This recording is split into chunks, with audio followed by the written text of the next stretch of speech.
ஸ்ரீ மாத்ரே நமக. பிரதோஷம் என்பது பிறவியால் வந்த தோஷங்களை நீக்குவதுதான் பிரதோஷம். நம்ம பிறந்ததுனால வந்த பாவங்கள் போனா பிரதோஷம் போனோம்.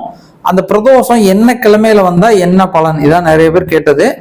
ஞாயிற்றுக்கிழமை வரக்கூடிய பிரதோஷம் போனோம்னா பிரிந்த குடும்பங்கள் ஒன்று சேரும், தம்பதிக்கு இடையில ஒற்றுமை மேலோங்கும். திங்கட்கிழமை வரக்கூடிய பிரதோஷம் போனோம்னா மன நிம்மதி மகிழ்ச்சி கிடைக்கும், மன வலிமை பெருகும்.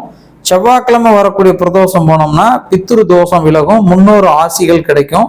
புதன்கிழமை வரக்கூடிய பிரதோஷம் போனோம்னா கல்வியில் சிறந்து விளங்கும், கலைகளில் சிறந்து விளங்குவோம். வியாழக்கிழமை வரக்கூடிய பிரதோஷம் போனோம்னா கிரக தோஷங்கள் நீங்கும், குரு பலன் கிடைக்கும்.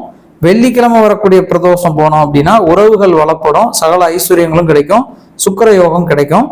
சனிக்கிழமை வரக்கூடிய மகா பிரதோஷம், சனி பிரதோஷம் போனோம் அப்படின்னா கிரக தோஷங்கள் நீங்கும், பஞ்சமகா பாவங்கள் நீங்கும். இந்த வீடியோவை அனைவரும் பார்த்து பலன் பெற ஷேர் பண்ணுங்க. நன்றி.